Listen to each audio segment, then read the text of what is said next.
G'day everyone, Caleb again, Pro Touring Concepts. This is well overdue. We had been meaning to do a video on this 12 months ago. We had high intentions of doing a big outback trip or beach trip mixed with boat loader sort of stuff and all this. Anyway, fast forward 12 months, we just haven't actually had time to finish off that sort of video. So leading into Sanctuary Cove International Boat Show, we did want to do a quick walk around on the F350 to give you guys an idea of what you're actually going to see there. And we've had a lot of you just ask about it and want to know more about the demo truck. It is listed on car sales. It's been listed on there for about 6 months. Everything's for sale at the right price, right? So yeah, look, this is our demo. It is a 2024 model F350 Platinum Tremor pack. We did convert this to a 6-seater as well, so it's not sort of something you can get off the showroom floor. The boys down at VDC put a Lariat 6th seat into this truck, reupholstered it the same to match the Platinum interior, all Lariat carpets, all the dash panels, pieces and what have you to match the same sort of spec as what you would get in the Platinum. So I do have 4 boys, so this truck does get used. It's full of crap most of the time, and it's super practical for us having the 6th seat, obviously. And you still get all the creature comforts of the Platinum spec over the Lariat. We have sort of tried to build our own Lariat spec to get it up to a Platinum level. You just cannot get it quite to the Platinum spec. Not that there's anything wrong with the Lariat. Some of the Lariat specs you can get are still more than enough. Anyway, 2024 model F350 converted to right-hand drive by the team at VDC in Victoria. We haven't really changed too much other than putting a wrap on it, as in terms of the colours and aesthetics of it. It's still the chrome grille up the front. We've got a matte PPF wrap around the whole truck. I'll start at the front. It does have the off-road creative front bumper. This is the new design to suit the new facelift model. We've got our Pro Touring powder coat on there as well. A couple of LP9 Pro Baja designs. For those of you who have used Baja design lights, in my opinion, nothing compares to the light output of these lights. They are absolutely freakish. They've got side lights, spots up the front, and spreads down the bottom, and really cool amber backlit DRL built into them as well. The light output of these lights is just phenomenal. The amount that you get down the sides of the road, distance, and you get throw, just all in that one bit of lens technology. It's insane. We've got a 30-inch Baja Designs light bar and little squadrons down here in the bar. These do come on with the factory loom, so we wire them into the factory loom so they do light up the sides of the road when you are cornering and stuff like that. They can be a bit bright at night. If we would do it again, we'd probably put ambers in here. We do like how they do shine off to the corner of the road though. Factory Platinum spec headlights, worn via 12,000 pound winch up here. We hope that we never have to use it. We have used it a few times, but not for recovering ourselves. We've got the Fox dual steering stabilizers under here as well. The rest of this stuff is fairly stock component wise, other than the elephant in the room, the liquid spring 4-inch kit. This kit is absolutely phenomenal. Wicked bit of gear, such modern technology, static ride height of 4 inches, you go down to 2 inches and you can go up to 8. Obviously you can't drive over 60 kilometers an hour at 8 inches of lift. It does auto level itself back down to normal ride height, but you can also, using the True Earth screen, you can set this to whatever camber you need for if you're camping and you need it to be sitting that side or that side. You can level it out. Really, really cool bit of kit. We love it, as in terms of comfort, drivability. Towing is freakish with this system because it auto adjusts itself the whole time you're towing. You put 300 kilos on the ball weight, 400 kilos, whatever, it just pumps itself back up and adjusts itself like 1,000 times a second, per millisecond. Don't quote me on the stats, but something like that. It's absolutely incredible. We did the installation in our shed. It's quite a lengthy process. It does take quite a few days. It's essentially the same as like doing a bolt-in coil conversion cradle, but with the added pneumatic system and ECUs. So you'd think of doing a coil conversion plus an extra couple of days to mount up reservoirs, oil capacity and ECU systems to drive the whole system. So very, very cool bit of kit. We are running it on 37-inch Nitto ridge grapplers and the Method 305 NVs in a neg 12 offset. They really fill the guard nicely. We do have the extended flares here, so it does sit pretty much bang on, nice and flush with the flares. Running that aggressive offset, you do definitely need flares. You can't get away with not running them, unless you're in America, of course. They can get away with anything over there. I'll pop the bonnet and just sort of briefly talk about what's under here. It is, for the most part, stockish. We have done the JMAX engineering snorkel. It's a 5-inch induction system. Comes down through the inner guard. It is a very involved installation process, but for good reason though. There's a lot of work in it. Big pod filter upgrade, intake pipes.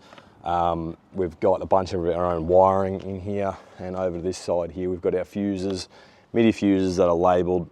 We've got a little fuse switch panel down here, SBI 1.2 for the rear tow power. And everything else is actually powered off the Canopy, but we do have a bunch of relays and stuff under here that is labelled so that you guys can see what you're dealing with. Essentially, when you build a big touring rig like this, there's nothing worse than not knowing how to fault find or troubleshoot if something does go wrong. We've got, this has got standard Platinum spec deployable side steps, pretty cool, factory mirrors. We're running the Rhino rack Pioneer platform up top. On the backbone, we've got some little steady camp lights on the side. They're individually switched so we can light up this side or light up the other side. We've got a little GME UHF antenna up there on a little swivel base, and the Boss aluminium Starlink Mini mount too. So we have the one Starlink Mini that we put between all of our vehicles. It works great. We've got a little DC booster up there. You just unplug it, undo the mounts, pull it off. We can put it on our Troopy and what have you. There is a 100-watt solar panel up there too. Only works obviously once the boat is off and being used, but for the most part we don't really need the solar for daily use, touring use, because of the alternator output. And we are running a 100 amp alpha charger in the back, which I'll show you soon. So come in here, mate, you can see through there the 6th seat out of the Lariat, which has been reupholstered into the same trim as the Platinum. And bunch of goodies in here. You can see the kids' seats are all lined up, but it is a busy place. Typically we have, yeah, so two there, and the biggest, our eldest, sits on the other side. We have another middle-aged boy in the middle up the front too. So as this sits right now, it is sitting at 4 inches of static lift height. This is drive height. You can, obviously, I'll show you soon, actually lowering it down and going all the way up. It's pretty cool, but being an F350, this is the normal crew cab wheelbase. It's not a long wheelbase. We can fit the 2286 Norweld Elite tray on here, which is so cool, so much room. When you get used to a truck this size and you have a tray bed that big, a normal dual cab ute tray feels absolutely tiny. But so yeah, Elite system, the Star White metallic with the matte wrap. These are just empty storage drawers. We do have a couple of our own. We're just trialing a few things with some of our little taps here. We've got a 50-litre water tank in there with a pump. We've got air outlets on both sides there and one on the other side. And I'll show you inside the Canopy. Oop, turn that one. So this is a deluxe Canopy package from Norweld. This is not a Pro Touring spec one. This is a standard deluxe in the 2200 long configuration. So big drawer on this side, small drawer on the other side, and the upright fridge. We've got a 1200mm removable shelf. These things are invaluable, just the amount of stuff you can put up there. Red Arc 2000 watt RS3 inverter, double pole outlet on over there, a couple of fuses and a spare Anderson plug as well.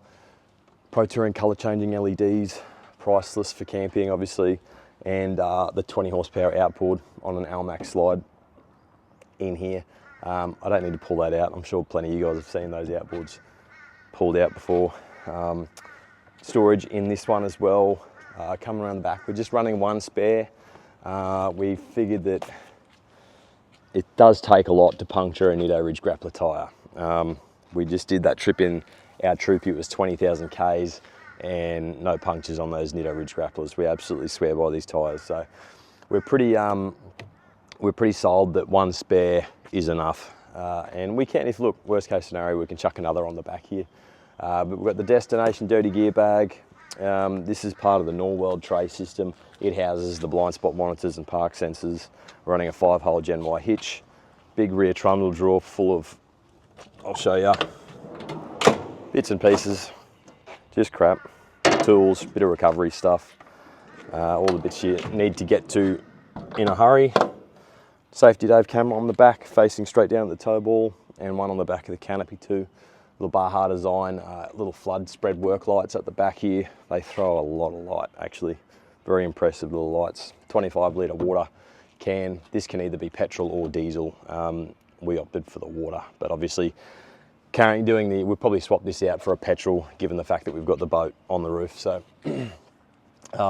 talking about the boat on the roof, that is sitting on one of our Pro Touring boat loaders. We have posted up a few stories and pictures of them in the past. This is our, I think, third revision. It's been around for about 12, 18 months now and works killer. It's a very good system. We're really happy with it. We've got the Enlightened Ultimate Easy Topper up there, 3.7 metre. And for those of you, Enlightened boating is back up and running. They've been back up and running for about 12 months now. So for any of the dual cabs that are coming through, we can still spec up an Easy Topper for your build. This is very cool. They're an amazing bit of kit. We've got the Destination 270 awning. That's the extendable awning. We find the Destination awning a better system for the bigger trucks because the arms do extend. You could get away with a 180 though as well, covering more of the front of the canopy and the cab of the car. You don't really need it to wrap around, but we love it. It's a great awning. In here we've got nothing. I think that's just open storage. Over here we typically would put another fridge for our travels or camping if we are using this for camping. We've got the caravan, you don't really need another fridge back here. Just leave it open space, lots of storage. This one's the kitchen drawer. Little pull-out table here. And the Dometic NRX 115. Massive fan of this fridge. We changed over to the new Dometic a little while ago over the Bushman. We just prefer it. It uses a little bit less power and stuff like that. So we've got one of our little Pro Touring tables in there that comes out and slots into the back there. Super handy. In this one, we've got our little twin compressor kit, brushless ARB compressor, little on-off switch there, and that goes through to the outlets on both sides. And we've got fuel filler, so we're running a Titan 208 litre fuel tank in here, and that's your AdBlue filler there. Another water outlet on this side. We do actually run this truck quite often without the canopy, so everything's on Deutsch plugs, Anderson plugs, quick connects. Just unplug it, rip the canopy off. We want it to be as easy as possible. Just some shovel holders up on top of the roof rack up there. And I'll quickly show you the liquid spring system going up and down and the controller for it. All right, so this is the old style controller. We haven't actually put the True Earth leveling kit in this truck yet. We've been meaning to. So we've got a function, we've got the ability to change between sport mode, normal and comfort. So at the moment we drive around in normal just to cater for the weight of the canopy and the boat on the roof. And then these are our heights, our lift heights. Most of the new kits that we're doing genuinely come with the True Earth leveling system. So you don't really, it's like a little digital display. I'll put a little screenshot in of the True Earth leveling system. But you basically push these height adjustments here and you go up and down. So I'll show you this footage right now. All right, so this is at full height, 8 inches of lift right now. Obviously you're not gonna go touring and towing at that amount of height. So I'm gonna go back down to normal height.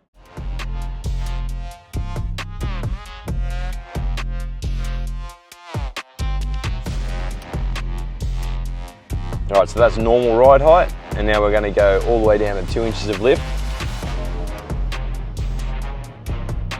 Just like that. It happens that fast. I'll go back up to normal. This is going up to normal ride height. That's the front going up first, and now the bum's going to go up. And that's done. That's it, back to normal ride height. That's how fast it actually operates. Really cool system. That's pretty much it for the F350. That's how the liquid spring system works. It is, in comparison to pricing up like a Carly system to a liquid spring, it is about double the price of a Carly system. Nothing wrong with a Carly kit. We've done plenty of those systems. Amazing, good quality bits of kit out of California. Super reliable, very comfortable as well. The liquid spring system is of course a little bit more advanced technology, super comfort and sport mode to handle the different types of loads. It is height adjusting. You don't need to run airbags and all that sort of stuff. So very cool system. That's pretty much a wrap of our F350, guys. Thanks for watching. If you've got any questions about the 350s or 250s, Ram 3500s or Tundras, hit us up. We have done quite a few F350s now. It's taken a little bit to perfect the builds and the ins and outs, all the technology, the recalibrating of systems for these trucks as well. But yeah, we absolutely love this beast. It's a head turner of course as well. So anyway guys, thanks for watching.